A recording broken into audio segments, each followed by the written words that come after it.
Okay, hey guys, welcome back. So we're going to go into another video here. This video is from which channel? Skeptical Heretic, coming out as an atheist to Christians. And so, here, let me reposition this just a touch so that I can kind of shift around as needed. So this is an atheist coming out to a Christian family. Now, the I once again kind of the same thing. We're just kind of doing almost a blind reaction. I watched about 5 minutes of this video. Typically I kind of just run around watching videos, and then when I see one that I want to react to, I just kind of stop it. So I do get a couple minutes into these videos, but some of the experiences that she was sharing in this video, I've experienced myself, as well as my sister who's gay, as well as anybody who grew up in a Christian family, in a deep Christian family, and has either can't be convinced of it, right? I think that's kind of where her and I, she had mentioned that, and I remember kind of feeling that, like, yeah, it doesn't make sense, and no matter how they try to package it, it doesn't make sense, and it's hard to convince you. It's hard for you to believe something, truly, genuinely believe something, if it just doesn't make any sense, right? And so that's where I was at. That was kind of whenever I was going a bit atheistic, because the way my kind of thing happened was I started off super, super Christian. Then I went into studying life sciences, hard sciences, chemistry, biomedical science, that kind of thing. And then I started going kind of a little bit more into the atheistic route. And then as I started researching kind of into the junior, senior years, and started researching these more complicated tasks, that's where my mind kind of started to open back up to the idea, because it is all just so genuinely, insanely complicated that for me, it was clear that there was some sort of design. I mean, the hydrogen experiment with Planck, um, with the double slit experiment, I feel was one of the things that kind of pushed me back into, okay, so maybe there isn't a God, but there is certainly some sort of universal intelligence that is operating, right? But nonetheless, before we get into it, welcome back to the Desert Spring. And if you are a person who have gone through your Christian journey, you have walked away from it, or you have in any way, whatever, I want to talk to you. Go down into the description of the video. You'll see a little email there, and I would love to, if you are okay with it, have an interview, have a sit-down interview, record a small episode. I think that'd be a lot of fun. Mainly what I want to find is I kind of want to go into the deep dive of people's walking away, because I know my walking away was an absolute shit show that basically included getting ostracized by the family and all sorts of stuff. And so uh, I won't push any beliefs on you, nothing like that. I'm not trying to convince anybody of anything. But, I'm just sharing the route that I took and what was right for me from my life experience. You don't have to believe any of it. I don't necessarily care if you do, but it's just simply my life experience. But send me an email, with kind of your story. Feel free to make it as long as you want. And if everything kind of looks good, I'll reach out to you and see if we can maybe set up an interview. And that way we could probably hop on like some sort of Zoom or Google Meet or something like that. Then we can record the session, and because I really want to kind of go into a deep dive of what direction people take, what direction people tend to go into, kind of the issues they have, the mental things that they struggle with whenever they're deconstructing away from Christianity. So enough of that.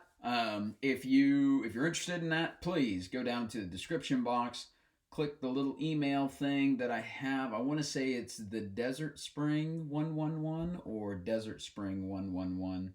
If you're wondering why the 111s, it's because Google has zero messages. I mean, it's just like every single Google email has already been claimed. And so it was like either I started putting a bunch of periods and hashtags, or I just started putting repeating numbers just like crazy at the end of it. So, but anyways, it's either Desert Spring 111 or the Desert Spring, whatever. Go down into the description and make sure you get the right email, because obviously if you send it to the wrong email, I'm not going to get it and we won't be able to chat. So I want to speak to you. Let me know. With that being said, let's go ahead and get into the video. That I hesitate to answer those questions because hi guys, I hope you're all doing good. I wanted to talk about a topic that has been on my mind a lot lately, but I kind of hesitate to talk about certain topics, even though I think about them so often, because of people involved. So a lot of you asked me to tell like detailed stories of how I got to where I am, or how my family reacted, this and that. I hesitate to answer those questions because other people are involved that I love and care about, and I just don't want to harm them in any kind of way. And I also want them to have their privacy. But I think that with this topic, I can talk about it in general terms enough that it's not targeting one person, and it's not about criticizing the person, but it's about talking about the harm the actual belief is causing people, and just talking about it in a way that's not even just specifically about me. And that is the topic of being the only atheist in a Christian family, or let's say being an atheist in a predominantly Christian family, is extremely hard. So I'm just going to get into it. The first thing that I think, one of the things I struggle with the most is the feeling of like you have done something wrong or you are in trouble because you are an atheist. And I firmly believe that goes back to a lot of the teachings in evangelicalism. I'm not atheist, but even just walking away from the idea that Christianity was the one true religion, that Jesus died on the cross for my sins.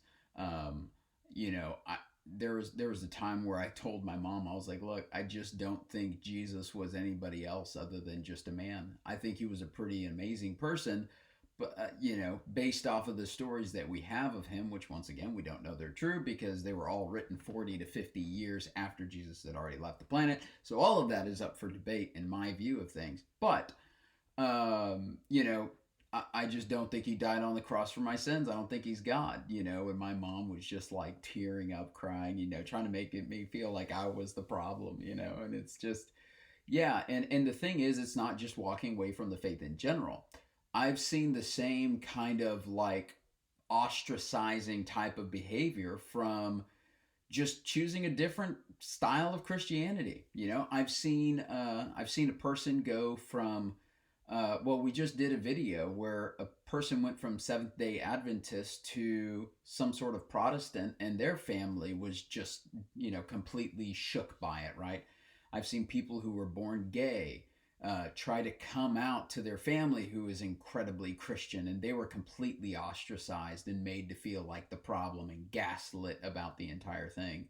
And so I'm completely compassionate to her walking away, because I know whenever I was also walking away, they tend to make you feel like you are the problem. You are, what are you doing? This is the worst out of all the decisions you've made in your life. This is the worst one, And so, yeah, I'm completely compassionate to her experiences here. The number one teaching being that you choose your beliefs. And so you choose to accept God or you choose to reject him. Now that I'm outside of the belief system, I know that's not true. I know that there's more nuance in that, and I know I'm not in full control of what I'm convinced of or not. I know that when I was a believer, you could not force me to not believe. I know that when I was a believer, if someone said, hey, stop believing in God for 5 minutes or I'm going to kill you, it wouldn't have been possible because I was fully convinced God was real. I was fully convinced God was real. And the same thing goes for today. People tell me it's a choice. I know that it's not, because when I came to the conclusion that I was an atheist, it's like the worst thing that I could possibly imagine that I didn't want to happen to me because it was so horrifying. Nobody really wants to turn their entire world upside down just for the hell of it. It was really scary. It caused a lot of grief. I was very confused. I didn't have complete control of what I was convinced of. Even if I wanted to believe at that point, which a big part of me did because I knew what this meant for a lot of different aspects of my life, including relationships with people in my life. I wanted to believe because I didn't want those relationships to change. I didn't want them to be disrupted. I didn't want to feel isolated from these people that I loved and cared about. And it's hard because in the past, when I have told Christians, that, I can't control whether I'm convinced of this. They've told me that I'm lying. So, and I don't think they say this to be hurtful. I don't think they say this out of like a bad place in their heart. I think they say this because that is what their theology teaches. And if you accepted that, you would have to question so much of your theology. It's kind of like the idea in the church that I grew up in. They also considered homosexuality to be a choice. Whatever the sex that you were naturally attracted to, uh, you know, that was a choice. That wasn't something you didn't just wake up with natural desires or a natural attraction to the same sex. You were deciding it. You were deliberately deciding to be that way. There was a there was a Catholic video that we had just done a couple of episodes ago, and it was basically the Catholics were saying in that episode that being gay, whether it was that it was kind of a choice. But it was a desire of the flesh that you had to suppress, that God wants you to suppress, right? And so, my view on that is that humans are not the only animals on the planet that exhibit homosexual behaviors. And matter of fact, humans are not the only animals on the planet that exhibit polygamous behaviors. Uh, Animals are animals. We are a part of nature. We are a part of this planet. To think that we are some special, being that is completely separated from all the other animals on the planet, and that we are kind of like these pinnacle. Okay, well, maybe pinnacle in the intellectual scientific significance way. Okay, sure, you could say that, but the idea in Christianity is that God created animals and then God created us in his likeness. And so for that reason, a lot of Christianities think that God looks like this, that God is a human being who sits on a throne and gets pissed off whenever people ignore him, right? Um, but yeah. All right, we'll go back into this because I kind of lost my train of thought on that. But yeah, in general,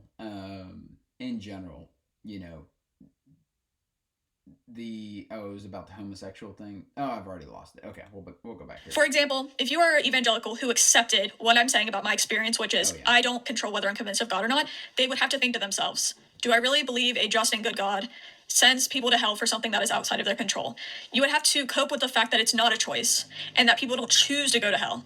And that's a pretty big ask, honestly. If you're talking to a Christian, that's a pretty big ask to ask them to consider. Because well, the other thing for me too is that supposedly God knows everything about you, everything about your life, the way it begins, the way it ends, every decision you make before you make it. He knows every single tiny thing about your life. And so the question I always bring up is that if God sees your life and he sees that the probability of you going to hell is significantly higher than the probability of another soul that he's about to create, that's going to go to hell, right?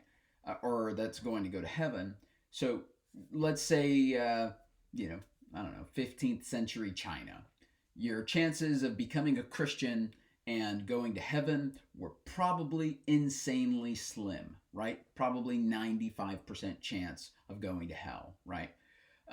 Whereas if you just happen to grow up in a European Catholic church, your probability of going to heaven is significantly higher. And so, how could God be a just God in creating those two souls?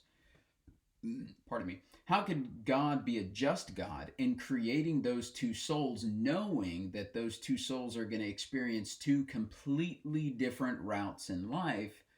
Where the probability of one accepting Jesus is insanely small, while the probability of the other accepting Jesus is insanely high, but still be willing to send this one person who had a high probability to heaven, while the person with the low probability goes to hell, and that is fair and just. It's not. And us as human beings know that. And this is why Christianity is such a hard sell for people who use their brain. Because, it just, a lot of the religion does not make sense. And a lot of Christians fight to make it make sense. You see all the apologetics, all the freaking pomp and circumstance that they throw, and all of these massive God's ways are above our ways to make it make sense. It doesn't make sense. And this is what I tell my family all the time. The religion doesn't make sense. Just be okay with it not making sense. And I would be more compassionate to you, if their view of the religion was, yeah, Christianity doesn't make sense, but this is what I'm comfortable believing. Okay, cool. Don't push that shit on me. It doesn't make sense to me. But if it doesn't make sense, if it makes sense to you, or because logically it doesn't make sense. So if it's what feels right to you, okay. But you're not going to convince me that it is right, and so don't damn me to hell, and don't turn this big drama, turn into a big family drama when I walk away from it. Because it's going to turn things upside down. I know it did for me. So don't get me wrong. I wish that in a lot of these cases, people in religion would be able to hear your experience and they wouldn't have to discredit your experience to keep their belief system. But unfortunately, that's not usually how it goes. Yeah. Of course, it's different for everybody. But from my experience in specific types of Christianity, that's not the way it goes. And it's really hard because they gotta gaslight you the whole fucking way. The whole fucking way. Now, here's the thing. Let me say this. Anybody with a specific belief system, that they are really, really hard in that belief system, I've even seen it with atheists, they'll gaslight you, because if their 100% belief is that this does not exist and cannot happen, when you tell them it does, they refuse to believe it. I have a friend of mine who is a flat earther, okay? And I'm not a flat earther. I don't believe in flat earth. I don't even know how we got there. But I have a friend of mine who I went to college with, and I was like, dude, we studied in the same classes. Like, what? Anyways, so we went to the same class, all that kind of stuff, and he was very, very convinced of flat earth. And I started bringing out some kind of, hey, these things make sense, this makes sense, this makes sense, so how could you fathom this, right? And the response was just gaslighting. It was just gaslighting. It was, no, you're wrong. No, you don't know what you're talking about. No, you don't know what you're doing. And it's the same thing. You go with Christians and you tell them, hey, there's this. What's the response? No, you're wrong. No, you don't know what you're doing. No, you're stupid. No, you're clearly lying. You're clearly just delusional, right? You go to an atheist and you say, there's this, and this. And no, you're clearly wrong. No, you're clearly stupid. You're clearly lying. You're clearly delusional, right? And so, she's trying, I will say one thing is that she's trying to put off that, like, Christianity, they have to, they are trying to, but at the same time, everybody with a strong belief system does that. And so that's why for me, it doesn't bother me if a person, says, oh, you're lying. I know I'm not lying. But if you feel like I'm lying, okay, then that's okay for you to feel like I'm lying. I'm not going to sit here and turn my life upside down to try to convince you that I'm not lying. I know that I'm not lying. And if it is so hard for you to believe, then just don't believe it. I mean, what does it bother you, right? So yeah. But I will say that, the gaslighting behavior, I mean, that's everywhere. I mean, go ask your parents. Okay, we can talk about this. Go ask your parents, especially if you had an incredibly abusive household. I grew up in an incredibly abusive household. Go have some conversations about some of those early years of abuse. Yeah. Gaslighting. I remember I told my dad, because my dad is incredibly Christian. I told my dad, I was like, remember about the time that you sold your house and you had $500,000 sitting inside of your account, and that amount of money was just so destabilizing to you that y'all didn't know what to do it, that y'all were just making dumb decisions left and right. You were donating so much money to the church. You were doing this, doing that. So much money was going to ministry. 6 years later, you're broke, right? But here's the thing. In that whole process, I stopped my dad from buying a camera because he wanted to record the church services so that they could put it all over the internet. And he was trying to buy, now his selling his house, I would consider it a bit of a lottery win, is what it must have felt like for them, because it completely destabilized them. And so So they sold the house. It was a paid off house. They bought another house for like $175,000. And so all this money is just everywhere.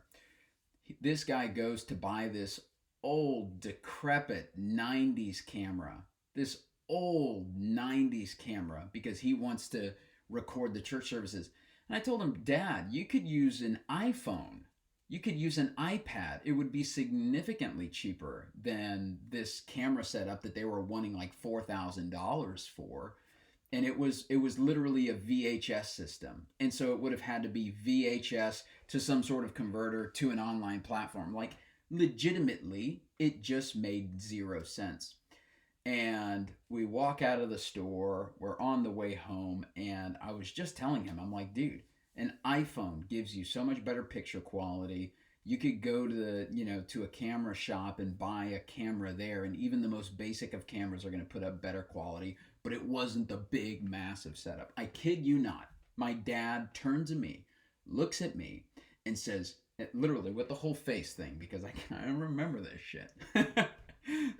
It's always funny. I always tell people, you don't remember the moment because it wasn't a big deal to you, but I have a scar in the perfect shape of that event. So you can't tell me, But anyways, he looks at me and he goes, John, you know what?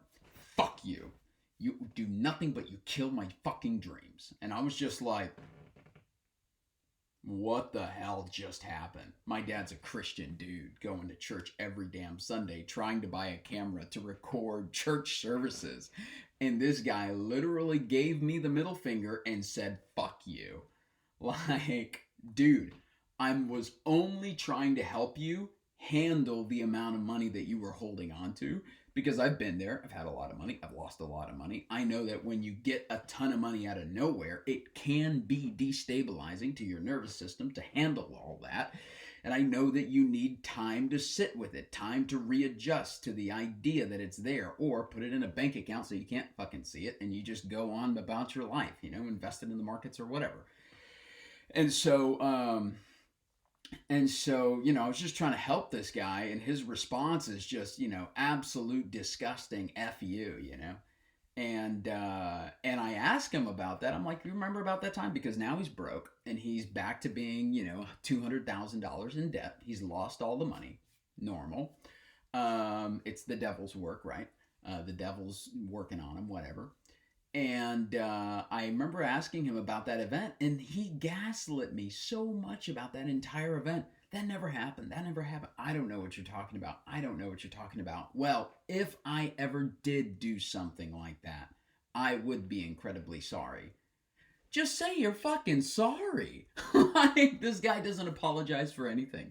You could literally, pin him to the fucking wall and throw all of his stuff right in his face on a fucking notebook paper, and he'd still like look the other way and act like he was not at fault. It is crazy. Because, telling your family that you are atheist when none of them are and you know exactly what they believe is very, very difficult.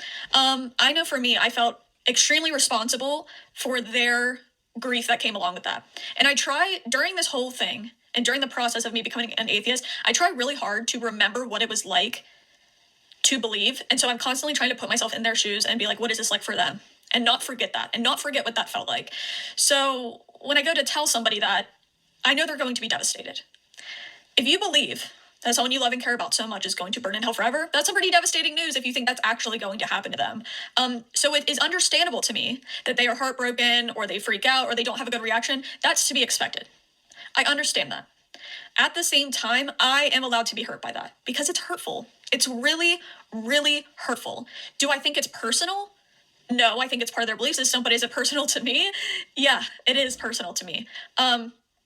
This is something I try to ignore, but it's a really dark realization when you're with a loved one, you're with someone you care about and love so much, and you come to the realization that now that you no longer believe, they think it is justified that you burn and are tortured for eternity for not believing like them. That's really dark. That's a really heavy thing to sit with. And on top of it, it's not just that, it's also the fact that they believe they are going to go to heaven and worship the deity that is sending you to that place. that can be extremely hurtful. It's a really hard thing to. You know, it's funny, Christians always say that it's a choice to believe in God. It's a choice. It's a simple choice. I always say, well, for God to throw a person in hell is a choice. The fuck? You know? God the divine does not need to send people to hell, right? If you know, oh, we're just not worthy of him because he is so perfect. Oh, shut the hell up. Have you read the Old Testament? That dude fucks up all the time. Matter of fact, he even said that he regretted making humans. He regretted his creation. And he's perfect? Okay there, bud. No, but seriously though, you know, the idea that the Old Testament, if you just read the Old Testament, I know human beings all over the place who would never make the mistakes that God made in the Old Testament. And I'm calling them mistakes because Christians are going to say, God doesn't make mistakes. The boy makes mistakes. If he says he regretted doing something, that means that his plans went awry. Like, and so was it somewhere in Genesis? I forget that. I'm not going to look it up right now. Typically, I look up the scripture, but you can go find it. Just Google where does God say that he regrets making humans, and you'll see it somewhere in the Old Testament. But and that was the whole purpose of the flood, right? So yeah, I mean, at the end of the day, no, God's not a perfect God, and so if he's not perfect, why is it that we also have to live up to this perfection because he's not perfect, right? Jesus wasn't perfect either. The dude got so mad that he decided to go and blow up the temple with all of his rage and throw a bunch of money exchangers tables all over the place, and this big massive what Christians call righteous rage, right? Righteous wrath. And the reality is that he shouldn't have been shocked by that entire scenario. Why? Because he's supposed to be God in human form, the entirety of God in a human being who's omnipotent, who's omnipotent, who's omniscient, he's all knowing, he's everywhere at every time, he knows everything. So he should have not been surprised. Why was his reaction so intense if he knew it was happening already? Why couldn't he just walk in and call on the angels to clear the place? I mean, he didn't need to be, you know, God in all of his glory had to grab a whip and whip at people and whip at animals to get things to, like, that's not God in his glory. That's a pissed off human being, you know? Like, come on. But, anyways, back to her. To cope with, honestly, because at least for me, I feel like I have to keep in mind they aren't doing this to be hurtful, or they're not doing this because they hate me or because they don't care about me, but it's still hurtful. Yeah. And I think that's a reasonable thing, a very reasonable thing to say. And I always have this just a really quick note here. The amount of people who are hurt by Christianity is insane. First of all, Christianity is the most dangerous religion, right? I think it's like 1.3 or 1.5 million butchered to Christianity for Christian beliefs. But as far as in general, she's talking about hurt in leaving the religion, join the club, right? Every one of us. Well, assuming if you're watching this video, I don't know, maybe you're a practicing Christian and love your belief, but you know, in general, every single person who I know who's walked away from Christianity, there's a reason, because they either were completely ostracized, they were made to feel like the villain, they were made to feel like they were unworthy. No one wants to feel that way. You know, Christianity isn't about your feelings. Yeah, because it's about God's fucking crazy ass feelings, you know?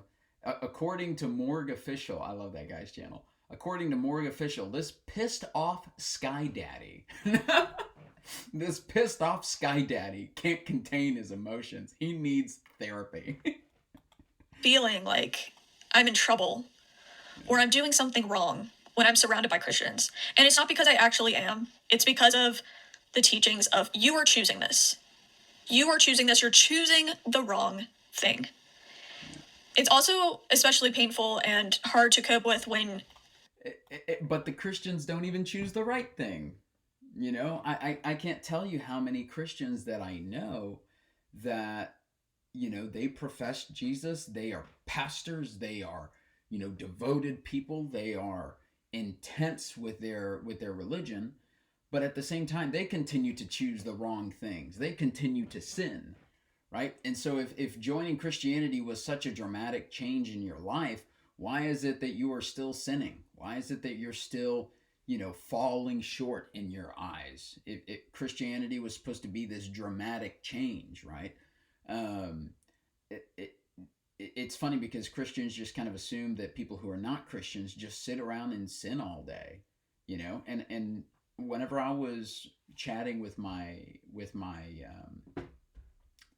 sister, when I was chatting with my sister, I told her, I was like, it's actually kind of funny.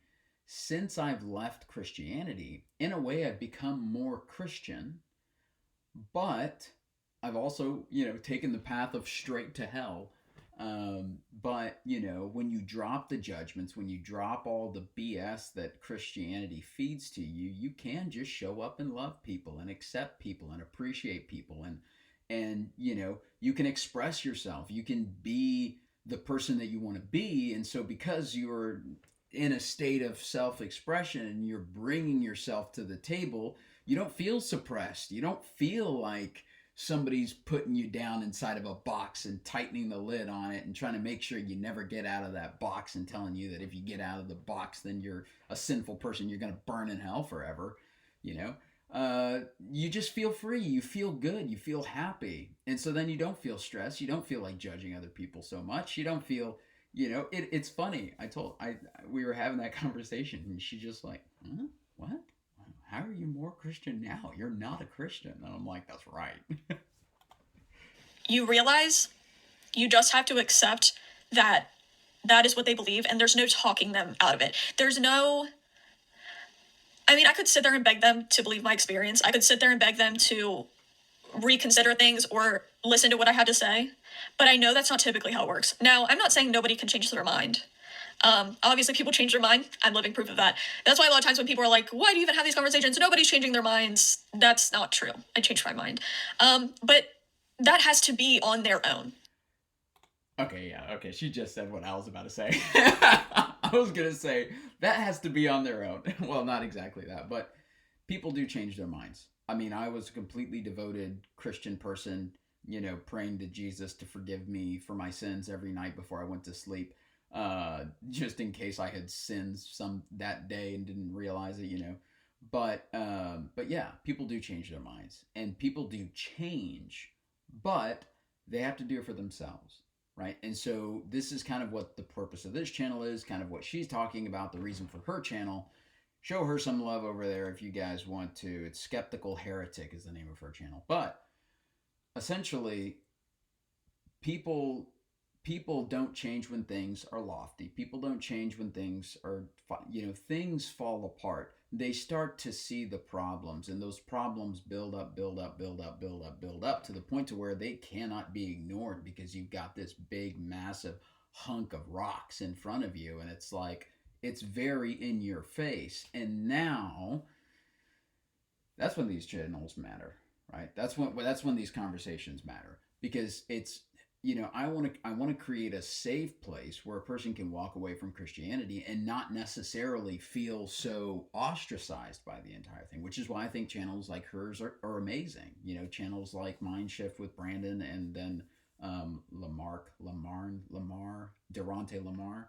I think those are great channels because, it's kind of is bringing up the conversation of walking away from Christianity, So, but yeah, it can be a lonely path, certainly. That has to be them ready to accept new information and ready to evaluate new information. I can't just force somebody to listen to me and my experience. Right. And I think a lot of people think because of my content, I'm so ready to, like in real life, to try to convince people of what I believe or convince people of my side. That couldn't be further from the truth. I never do that in real life. Now I've tried to, if somebody has asked me, I'm the same way. I never this, and I've kind of mentioned it briefly. I don't care to argue. If sometimes, don't get me wrong, in my olden days I loved to fight, but now, I just, arguing doesn't serve anybody. It genuinely doesn't serve anybody. You know, I share my experience. If you don't believe me, cool, great. You know, doesn't bother me. If you think that something else is true, cool, great, doesn't bother me. Because at the end of the day, you know, I'm not trying to convince people who are really firmly established in their belief systems. Christianity doesn't bother me, you know.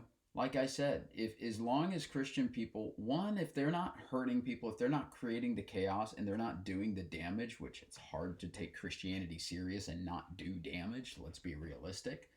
But as long as they're not doing any sort of damage, you know, to humans, I don't really care what you believe. You know, if you're atheistic and you don't believe in God, okay, you know that doesn't bother me. I disagree with you on that, just based off personal experience. And I'm not going to sit here and try to convince you with my personal experiences or with my beliefs that God exists. If you don't want God to exist, okay, then if you want to call me stupid for believing in God, okay, I don't necessarily care. But it's kind of that thing where, you know, I'm the youngest of 12 kids, and so you know, let's be real. I've had my fair share of arguing, and you get to a point to where you just get so put off by arguing because you just know that, you know, when a person is ready to receive information, then okay, let's have a conversation. But if I'm talking and it's just words bouncing off of a brick wall, it's a waste of energy. And it's not a destabilizing thing for them. It's for me. It's for self-respect for me and self-care for me, right? Because if I'm pouring all of this energy into an argument, that's going to leave me drained. That's going to leave me feeling tired, and I don't want to feel that way. I love myself. And so yeah, you know, if somebody wants to pick a fight with me, then they'll be, you know, shooting words at the air. uh, you know, I'm happy to share my experiences, but if it comes from a place of, oh, we're gonna fight, I'm gonna prove you wrong, you're not gonna prove me wrong, because just as you won't believe what I say, I won't believe what you say. You know. But I've tried to explain to them my experience. Has it gone well? No. But if no. people are genuinely asking, I try to genuinely answer. But And that's another thing that I do make a mention on, is that I never discount a person's personal experiences. I don't take that route. I'm not the kind of person that's going to gaslight you. If you tell me that you had this personal experience where you just absolutely know for a fact that God doesn't exist, okay, then I'm not going to argue with that. I'm not going to gaslight on you on that. I'm not going to try to convince you otherwise. I'll hear you and I'll allow you the space to talk. I'll allow you the space to share what it is that you experienced. That doesn't mean that I'm going to accept it. That doesn't mean that I'm going to believe it. But I'm also not going to put you down for your personal experiences, because I know just as many people with Christianity. You know, I've had chats with people with Christianity where they say, well, Jesus appeared to me in a dream and said that this is the way that I have to be. And so it's just like, okay, well, you know, I'm not obviously you're very convinced of that, and I'm not gonna convince you otherwise, so I just allow that to be, right? um but yeah, and it's kind of the same thing with other things in general. You know, I'm always willing to open and listen to a person's experience, because the way that we walk through life, what our two eyes witness, it's kind of like the saying you hear online all the time, right? People judge you based off of the cards you played. They don't judge you based off of the cards you were dealt. And that's how personal experiences work, right? Because these things happen to a person and they are dealt these specific cards. And so, depending on the cards that they're dealt, is how they're going to act, right? Or the things they're going to say, right? Depending on the cards that they're dealt. And so, you know, that's why I just don't judge people. Personally, I don't judge anybody, you know. I gave that up a long time ago. Whenever I was walking away from Christianity, that was one of the big things that was kind of a thorn in my flesh, was the whole idea of judging people for their beliefs. I just don't judge anybody anymore. Good luck getting me to try. I mean, you may make me upset sometimes, but if you're making me upset, that's probably just because you're being mean. But yeah, it's it. She just mentioned personal experience, and I hear people all the time use that in favor for Christianity. I hear people all the time use that against Christianity. I know I've had my personal experiences. Other people have had their personal experiences. And that's why, for me, I think that this is just a much more complicated place that we understand than what we understand, I don't necessarily, like I said, I'm not an atheist. I do believe in an intelligence. I do think that there is this kind of source code that kind of encodes everything. And I think that it's at the subatomic level. I think it's kind of at the particle level.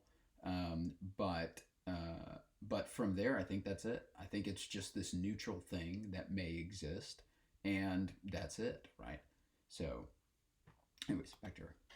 Number one, I don't really care if people believe in a God. I don't. I don't care if people believe in a higher being. That doesn't change anything that doesn't threaten anything when it comes to what I think and what I'm seeing.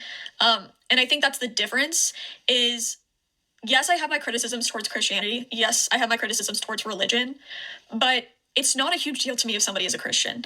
Now, obviously, there are things that are a big deal to me, like supporting things. But if you're not a Christian, it's a big deal to them. Sorry, just wanted to throw that in there. That I think are really harmful, X, Y, and Z. But I don't care if someone's a general theist. I'm not an anti-theist. Never have been. I doubt I ever will be. I guess never say never, but I just don't think that I am an anti-theist. But the same isn't given to me. A lot of Christians can't say, it's okay that she doesn't believe. Yeah. They cannot say that a lot of times. And that's because they believe that it is fundamentally the wrong choice and they have all the answers and what they believe is true. And because I don't believe like that, I'm going to be punished, burned in hell forever. And that's never going to be okay in regards to people you love and care about, or maybe in general, I don't know. But it's just hard knowing that and coming to terms with that and trying to accept that, because it's stuff that I feel like I shouldn't have to accept, but it is the reality of things. And I guess I just kind of want to make... And so, yeah, just a really quick note on that. That's kind of where, I separate God from religion, because this is my view of religion in general. Do I think God exists? Yeah, I think God exists. Do I think that God can be explained or is completely intact in any one religion? No, I think all the religions are wrong. I think, as the name of my channel is, the Desert Spring. I think God exists. I think he is like it. I think it, whatever it is like this spring that exists out in the desert that is open to everybody, that you can connect to if you desire, but that religion tries to put this fence around the entire thing and control access to it.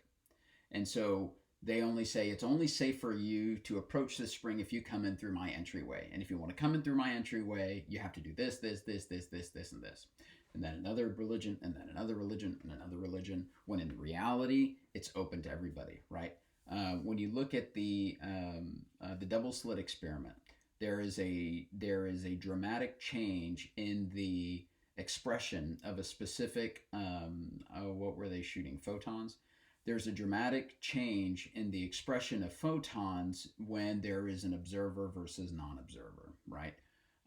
When something is not observed, then it behaves as a wave and a waveform with no particular place, with no particular single point.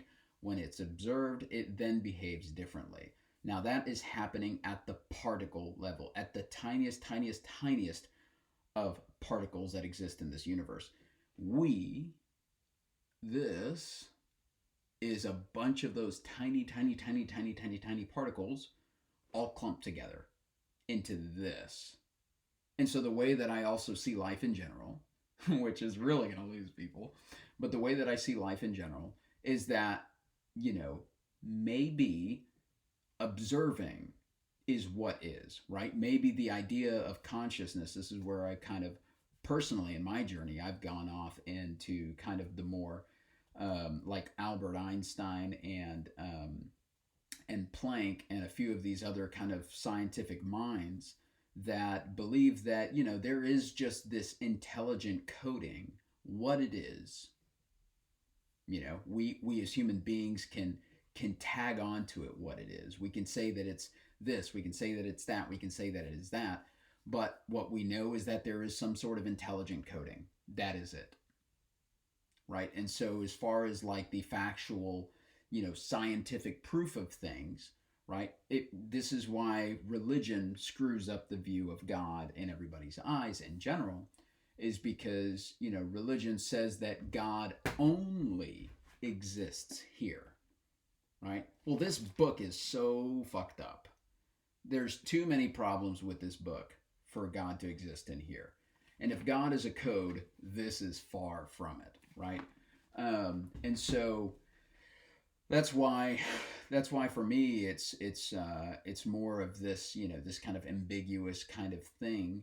And that's why I really love a lot of the kind of consciousness research that's happened, kind of in the Far East, but as well as here in the States, with the Monroe Institute. They do a lot of consciousness research, but in the Far East, a lot of their consciousness research has to deal with reincarnation. And, say what you want. Oh, this guy's gone off his rocker, reincarnation. That's obviously not true. Well, there's thousands of studies showing it to be true. Just because we reject it here in the West, because once again, we have our belief systems, and because it doesn't align with our belief systems, we automatically gaslight it out of existence. But what we see is that these kids who are being born, when asked about, when they bring up these previous lives, and you go and you study the information to find out that all of the information that this 4-year-old gave about a person who lived 300 years ago was completely accurate, how do you explain that? And so, my personal belief is that when we die, there is kind of some sort of like recycling, regurgitation, whatever, where maybe we go back out into consciousness, and then consciousness comes into another form of being, and then that baby is kind of, encoded. Who knows, right? But that's why for me personally, that I do believe that a God exists. What it is, how it is, I don't know. But I do believe that one exists. And so, and I've shared a few of my experiences here on my channel too. And that's why for me personally, I think that it is an intelligence that you can either communicate with or work with or whatever, because I've had so many things happen in my life that that I share with people. I don't necessarily care if you believe them or not, so I'm not going to bother to share them here. But whenever I do share those things with people who are Christians, they tend to tell me it's the devil doing that. And then whenever I share them with atheists, they tend to tell me that I'm just flat out lying to everybody. And it's like, cool. I don't care what you guys think, In her experience, like she said, these things have just happened. And, all I can do is share my experience of life. If you decide not to believe it, I'm not going to argue. This video because I really feel for people who have been in a similar situation as me. I hear a lot of people talk about their experiences, and there's actually way worse outcomes than what I have had. I know my family loves me in their own way. I know they care about me in their own I attempted suicide, so yeah, there are way worse outcomes. way. But I have heard people talk about when they came out as atheists to their family, they were completely disowned. Their family didn't want a relationship with them anymore. And I can't imagine how bad that must feel. There's all different kind of things that could happen when telling somebody that you don't believe anymore. And sometimes you're not sure exactly what to expect. How will they treat me? How will they view me? How will they judge me? And I feel like one thing I wasn't prepared for is that my experiences would be invalidated. My experiences wouldn't be worth anything anymore, because when I was a Christian and they were a Christian, there was no need to invalidate my experience. There was no need to invalidate my thoughts because we believed in the same God. But when you don't, it's more likely that they have to do that to, again, keep their same beliefs. And I just know a lot of people have been through it, and I just want to let you know that you aren't alone in that. There's so much that comes with this. One thing is a one thing is a very specific type of grieving that I'm not sure if I was prepared for. Obviously they're not dead. If they if they keep you in their life, they're still there, but in a way it feels like they're not there because you don't have the same connection to them in the same way. They can't hear you the same, and that kind of grief is very hard to accept because it's a type of grief that nobody really talks about. Yeah. In my experience, when I was walking away from my beliefs, it was it. First of all, there was a lot of anger involved. I was angry at my church. I was angry at my pastor. I was angry at everybody who had ever convinced me of this BS. There was a lot of anger involved. But after I started kind of dealing with all that kind of stuff and working through all that stuff and forgiving all of that stuff and just kind of moving on with my life, um, I would go back to my family, and I just really didn't enjoy hanging out with them because they were so pushy. It's like, you know, I don't necessarily want to pray to Jesus before I eat my burger. I don't believe in the guy. I don't think that he is the ultimate God of everything. I don't want to pray to this dude before I eat my burger. But it's just like every time you go and you hang out with them, they are going to do that to you, right? And so on the one hand, it is kind of like a respecting their beliefs, but at the same time, you do just feel this disconnection. Um, and it may not be a bad thing. The more I go hang out with my parents, I say the more I go. Nowadays, it's the less I go hang out with my parents. But you know, the communication becomes more infrequent.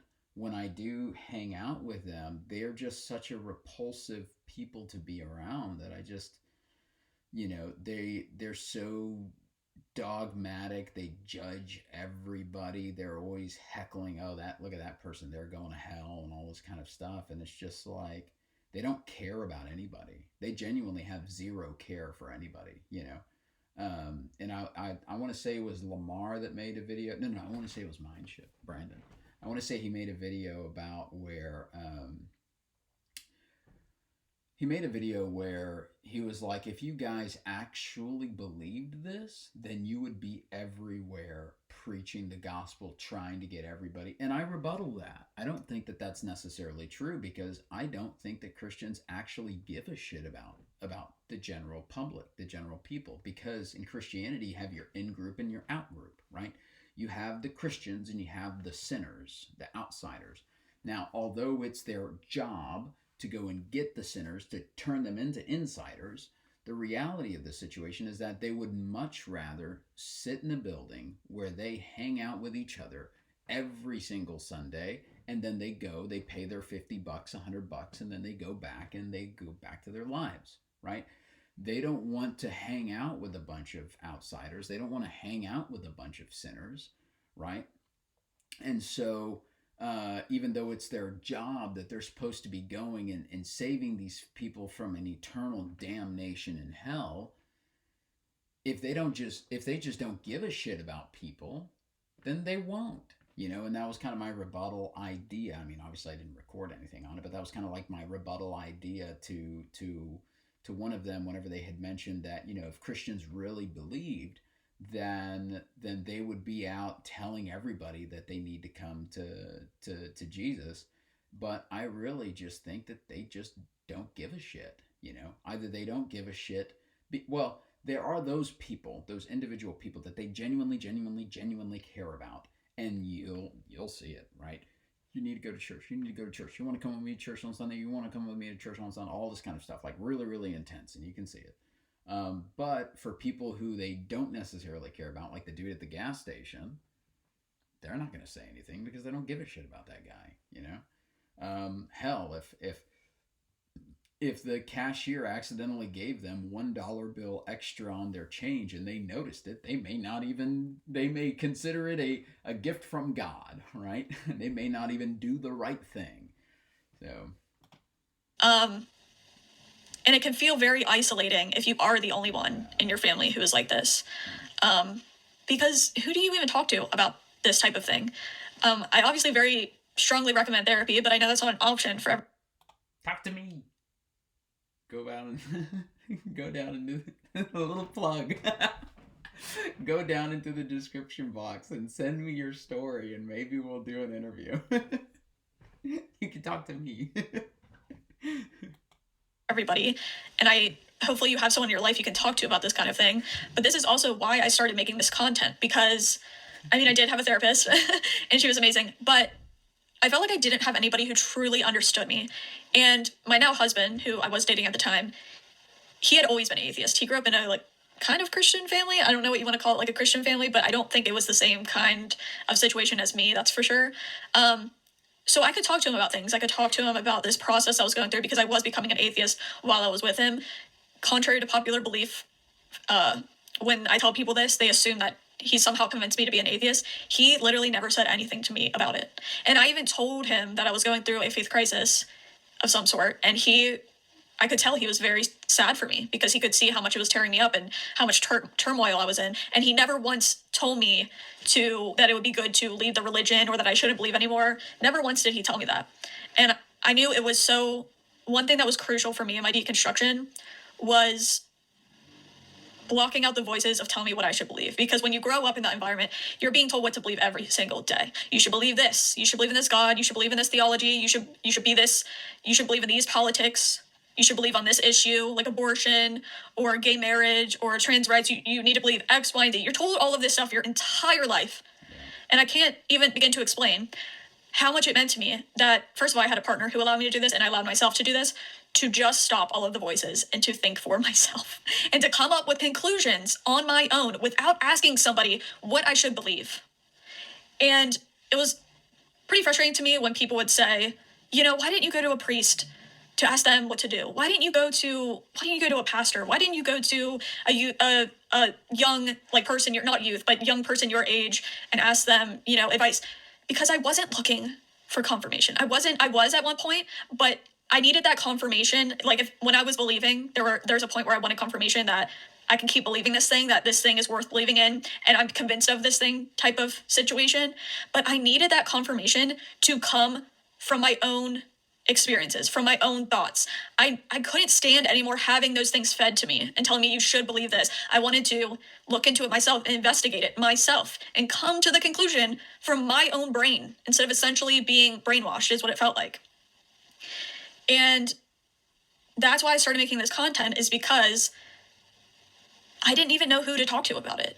My husband, again, was very supportive in the way that he let me figure it out on my own. But he didn't have these same experiences. And it's so isolating and it's so specific. It's such specific feelings. Even friends that I have who are no longer consider themselves Christians, even they feel like I don't feel like they understood my exact situations. I mean, how could you? Everyone's situation is so unique. But I mean the type of situation where you fully believed it was something very important to you, and then you had this big moment of, wow, I'm no longer convinced this thing is real. And then looking at the morals of it all and being like, wow, those things are not something I agree with anymore. And I started making content because I needed some kind of people to talk to that could relate to me. And at the time, it sounds silly, but I didn't know this. I didn't even know this community existed. I didn't know people talked about leaving. I didn't know people even cared enough to make content or videos or whatever on it. So when I started seeing it, it was such a big relief to know that I was not alone.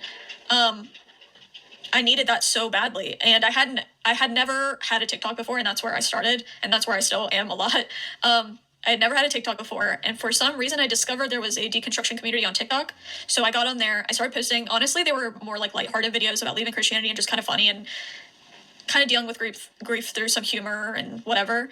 And I never intended to make this anything. I never intended to get any kind of following. I never intended to get so invested in it, but all I knew is that I needed community. And the community I found, I couldn't believe it. I feel like I could get emotional talking about it, but I couldn't believe how many people were out there ready to come together and say, yes, that was my experience too. And yes, it's isolating. Yes, it's lonely. Yes, there's grief involved. And just having people be like, your experience is valid and it's okay. Yeah. It's okay that you feel that way. And I feel like that's what I needed, is just people being like, yes, this is normal. Yes, this is okay. And I was very overwhelmed by the response of people who said they also needed this content when I started talking about it. And I think that's what has caused me to stick with it for so long. Is I remember what it felt like to need to hear from people about their experiences. I remember how important it was for me to listen to other people's stories and what they had been through, because it made me realize I wasn't crazy. It made me realize I wasn't a bad person. It made me realize that I didn't deserve to burn in hell for not being convinced of something. It made me realize that I have worth and I have value, and my experience has value and worth, and I'm allowed to be my own person. A lot of people, I feel like, don't talk about how hard it is growing up in an environment where it's all about conformity. All of it is about conforming. And if you decide, or you're just not convinced of something and you're no longer conforming, it's a big deal. And you start to question everything about yourself. Is this worth it? Does this make sense? Am I just being rebellious like some people are trying to convince me I'm being? Am I choosing wrong things like people are saying I'm choosing?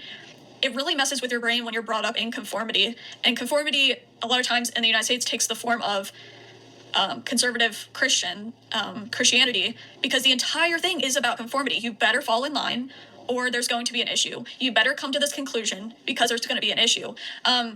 For example, I did feel like I could question somewhat. Now, if I were to question certain things and say certain things out loud, I don't think it would be received well. But there was this overall thing of, you're allowed to question, you're allowed to doubt, you're allowed to X, Y, and Z, but you're not allowed to come to a different conclusion. Yeah. And to me, that's dishonest. To me, that's disingenuous when people do that. When they say you're allowed to ask questions, but you're not allowed to come to a different conclusion, because that means I'm not open. That means I'm not questioning without fear of. Means you don't have free will. Oh, I have to come to this conclusion. Are you really questioning things if you feel like you have to come back to the same conclusion? And I realized when I was going through that process, that's what frustrated me about Christianity is, oh, you can question, but not really, because if you come up with a different conclusion, that's going to be an issue. And then I started seeing that that was an issue in apologetics. I was watching a lot of debates between like Christians versus atheists or Christians versus whatever. And apologetics, it became so clear to me that it was just a desperate attempt to constantly come back to the same conclusion. It had people doing an insane amount of mental gymnastics to make sure they got back to the same conclusion, because anything other than that is going to be the wrong answer. And I had the realization, you can't take in real information when that is the case. When that's the case with the Christian apologetics, that you always have to come to the conclusion that this is true. You always have to come to the conclusion that God is good. You always have to come to the conclusion that this stuff happened in the Bible, because I was fundamentalist. That isn't being honest with the information you're taking in. That's not actually opening up yourself to new information. And that was a big deal to me when I had that realization, because, again, that made me realize why, Christians would say it's okay for you to question. What they wouldn't say is, but if you come to the same conclusion. Yeah, and I think that's one of the biggest problems in the United States right now. I don't know if it's a global problem, but I would venture to say that it is majority in the United States. Is that, Christianity, especially fundamental Christianity, is just such a big conglomerate belief system that when you start rejecting it, it is difficult to find community. One of the things that I missed about going to church was that sense of community, was that sense of being able to find a bunch of people with the same beliefs.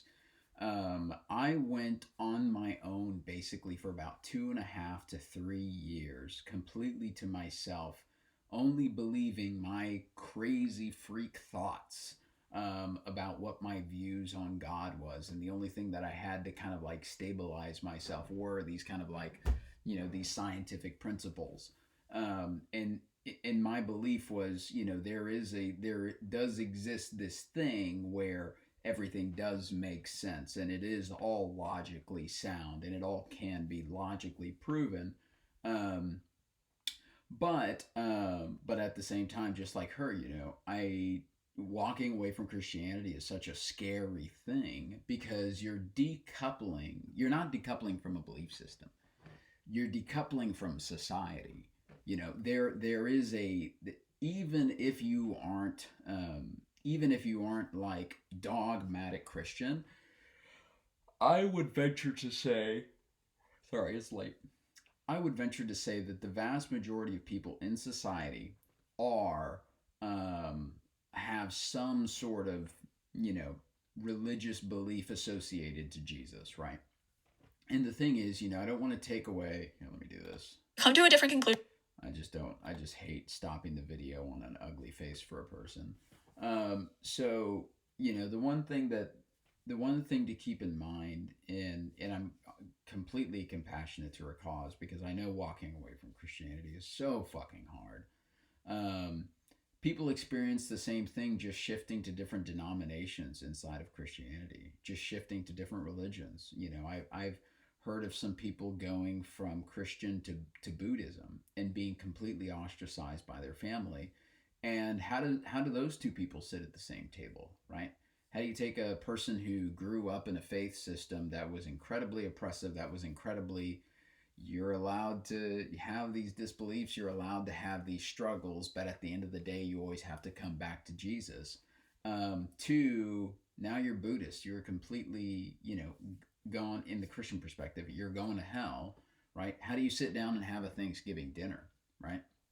In my situation, where my beliefs are not necessarily atheistic, they're not Buddhistic. They're Buddhistic. What? That's funny. But they don't necessarily align with Buddhist principles, Hindu principles, and all this kind of stuff. I try to just see what kind of makes sense to me, and I think that's kind of what it's about. Is all about what's finding what makes sense to you, right? Finding out how this process, how you can support yourself through this process, how this can make sense to you. Because, like I said, there was a period of time where I was relatively atheistic. I no, I would venture to say full on atheist. So I guess there was a period of about 2 years where I was genuinely full on atheist, and I was studying anthropology and all sorts of kind of creation from the scientific perspective and all that kind of stuff. And yeah, I mean, there was a period of time where it was just like, oh yeah, a God does not exist. I'm sorry. But then I started studying kind of higher level sciences and reading into just the utter complexity that is life. About how our DNA stores fears and all this kind of stuff. And a lot of these things that are typically seen in the scientific community as like these out there topics, but if you go throughout the world and you look at the science of other people in other countries and you look at kind of the research that they've done, you find that they have just as much evidence. Just because we saw the topic as woo woo and refused to research the topic, over on the other side of the planet, they've got 15,000 case studies that all are very aligned with each other. And so that's the thing why for me, it has been a really large circle, but it has been quite the relief. But okay, I think I'm gonna go ahead. Conclusion. It's I'll go ahead and end the video here. I don't want to drag this thing out for much longer. But yeah, I mean, she's clearly a very passionate person about the cause. I think everybody who's experienced the depth of pain that Christianity has to offer um, is also very passionate about the cause. I know that me walking away from Christianity and completely relinquishing my beliefs and kind of go was the best thing that happened to me in my life, because I was one of those people where it was like, I was very much like my parents. Like when problems would come up in my life, I would be like, God, why are you doing this to me? And in the back of my mind, I was like, why did I swipe my card that much? It's like I kept offloading all of my responsibilities to this imaginary dude in the case of official Mork again, to this imaginary sky daddy. I love that. I love when he says that. I think that shit's hilarious. But he says it just doesn't make any sense. And you know I just stopped trying to make it make sense, and I said, okay, you know what, I went on a personally different route. um, in the United States, people typically tend to deconstruct toward atheism, and that doesn't bother me at all. I deconstructed toward just being open to not knowing. I don't put a label on myself because I don't feel like I need a label. Um, and yeah, I remember after about 3 years, I ran into, yeah, about, no, I'd say about 2 years. I would say about 2 years, I ran into one person that had the same beliefs as me, and it was like a tear shed moment. Like, okay, I'm not alone in this, because like she said, I mean, it's kind of a you do feel alone. You do feel like, like you're just alone in the fact that you don't believe this, but you're not alone. You're just alone in your current community, in your current um, you know, system of relationships and your current environment. You are alone, right? Because you basically lose all of your friends. You basically lose all of your family. You basically lose all of your support. Depending on the family, you may lose legitimate support, financial support. You may be, one of the people that I know growing up, when they lived in a very well off family, but when the son came out as a person, he didn't come out as atheist, but he just did drugs. That's it. He still believed that a God existed. He wasn't necessarily acting Christian, but he was very much of Christian beliefs. But he just didn't give a shit, and he decided to do drugs. And when I say drugs, okay, we're talking about marijuana. I mean, that's hardly considered drugs nowadays, right? Personally, I don't do anything, but except occasionally drink alcohol. The I know people who, that guy literally got kicked out of his house on the street for smoking some hash. I mean, it's not that serious, right? But yeah. Okay, so I'm going to go ahead and end the video there. If you guys enjoy the content, the like and subscribe, all that kind of stuff. But I want to know about you. If you have gone through a deconstruction journey, I mean, I might even reach out to her. But if you have gone through a deconstruction journey and you want to share your experience, I want to talk to you about your experience. I want to know about all the things that she, mentioned at but didn't want to get deep into. I am one of those people where I'm an open book, and my family can hate that. But it's, it just is what it is. And I'm also an open book about my faults. I'm not a person who's claiming to be perfect. I have my complete list of utter failures. But little tag note at the very end, I just feel like the way Christianity keeps you in there is by making you feel ashamed for your darkest moments in life, right? You have a moment in life where you make a bad decision. We all do that. It's called being a human being, right? But if they can make you ashamed of that enough to the fact that to the point to that you'll never quite feel worthy, then they have better medicine to keep you inside of the religion. That's just a random little nitpick there at the end. Reach out to me. I'd love to have a conversation with you. All right, guys, I'm going to end the video there. If you have any questions or anything like that, feel free to reach out, leave it in the comments, and we'll see you in the next one.